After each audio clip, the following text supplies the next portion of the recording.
Hi hello friends, good evening. Welcome back to my channel. வாங்க இன்றைக்கி என்ன ரெசிபின்னு பார்ப்போம். இன்றைக்கி பார்த்திங்கன்னா பீன்ஸ் வச்சு தாங்க ஒரு ரெசிபி செய்ய போகிறேன். பீன்ஸை வந்து நல்லா பொடியாக கட் பண்ணிக்கலாம். நார்லாம் எடுத்துகிட்டு நான் வந்து ஒரு 200 கிராம் பீன்ஸ் அளவு எடுத்து வச்சுருக்கேன். ஒரு கரண்டி வந்து சிறுபருப்பு போட்டிருக்கேன். அதுலேயும் பாதி கொஞ்சமாக வந்து துவரம்பருப்பு. எல்லாத்தையுமே நான் வந்து கழுவிட்டு குக்கரில் ஆட் பண்ணிக்கலாம். அரை வெங்காயம், பெரிய சைஸ் வெங்காயம் எடுத்துருக்கேன். அதில் 1/2 வெங்காயம் போட்டிருக்கேன். 2 தக்காளி கட் பண்ணி சேர்த்துக்கலாம். 2 பச்சை மிளகாய் சேர்த்துக்க போகிறேன். கொஞ்சமாக மஞ்சள்தூள், உப்பு, தேவையான அளவு உப்பு, தண்ணி திட்டமாக ஊற்றிட்டு நம்ம வேக வைக்க போகிறோம். இதுலேயே தெரிஞ்சிருக்கோம் நம்ம வந்து என்ன செய்ய போகிறோன்னு பார்த்திங்கன்னா பீன்ஸ் கூட்டு தாங்க வைக்க போகிறேன். சிறுபருப்பு போட்டு கூட்டு. பீன்ஸ் வந்து சாம்பார், பொரியலுக்கு அந்த மாதிரிலாம் யூஸ் பண்ணியிருப்பேன். இப்போ வந்து சிறுபருப்பு போட்டு கூட்டு வச்சிட்ருக்கேன். நல்லா ஒரு 4 விசில் வச்சு இறக்கிக்கலாம்.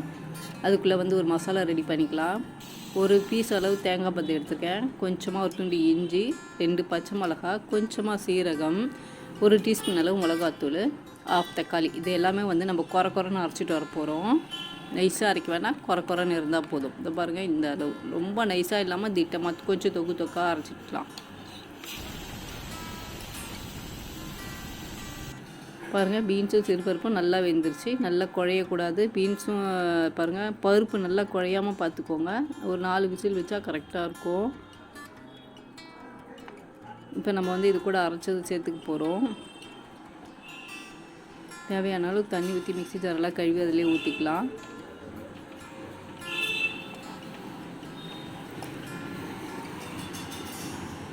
அவ்வளோதாங்க, சூப்பரான கூட்டு ரெடி ஆகிடுச்சு. உப்பு காரெல்லாம் கரெக்டாக இருக்கான்னு இப்போ ஒரு வாட்டி செக் பண்ணிக்கோங்க. நம்மளுக்கு கொஞ்சம் தண்ணியாக வேணும்னா கொஞ்சம் தண்ணி ஊற்றி கொதிக்க வச்சுக்கோங்க. திக்காக வேணும்னா இந்த அளவு கரெக்டாக இருக்குது. நான் கொஞ்சம் திக்காக தான் செஞ்சுருக்கேன். கொஞ்சம் ஆறிடுச்சுன்னா இன்னும் கெட்டியாகிடும். இந்த அளவு இருந்தால் போதும். உப்பு காரெல்லாம் எனக்கு கரெக்டாக இருக்குது. நல்லா இப்படி வந்து கொஞ்சம் நேரம் கொதிச்சுட்டு இருக்கட்டும். நம்ம அதுக்குள்ளே ஒரு தாளிப்பு கொடுத்துடலாம். கொஞ்சமாக கடாயில் எண்ணெய் ஊற்றிருக்கேன். கடுகு, கொஞ்சமாக வெந்தயம், சீரகம், கொஞ்சம் பூண்டு, ஒரு 4 பல் தட்டி போட்டுக்கிறேன். ஒரு 1/2 வெங்காயம், அதாவது பெரிய வெங்காயம் ஒன்று எடுத்து பார்த்திங்கன்னா அதில் 1/2 வெங்காயம் அப்போ போட்டுட்டு இப்போ 1/2 வெங்காயம் பொடிசாக கட் பண்ணி போட்டு அப்படியே தாளித்து அதில் கொட்டிக்க போகிறோம் வதக்கி. இதில் வந்து கருவேப்பிலை ஆட் பண்ணிக்கோங்க. அவ்வளோதான், சூப்பராக பீன்ஸ் சிறுபருப்பு போட்டு கூட்டு ரெடி ஆகிடுச்சு. கொஞ்சமாக கொத்தமல்லி தூவிட்டு இறக்கி சாப்பாட்டுக்கு வச்சு பெஸ்ட் சாப்பிட்டா சூப்பராக இருக்கும். ட்ரை பண்ணுங்கள். பீன்ஸ் இந்த மாதிரி ஒரு வாட்டி ட்ரை பண்ணி பாருங்கள் எப்படி இருக்குன்ட்டு.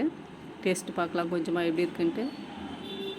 சூப்பராக டேஸ்ட் நல்லா செமையாக இருக்குது. அந்த தேங்காய் இஞ்சி வாசம் சூப்பராக இருக்குது. ட்ரை பண்ணி பாருங்கள் நீங்களும். பீன்ஸ் சிறுபருப்பு போட்டு கூட்டு ட்ரை பண்ணிவிட்டு எப்படி இருக்குன்னு கமெண்ட் பாக்ஸில் கமெண்ட் பண்ணுங்கள் ஃப்ரெண்ட்ஸ்.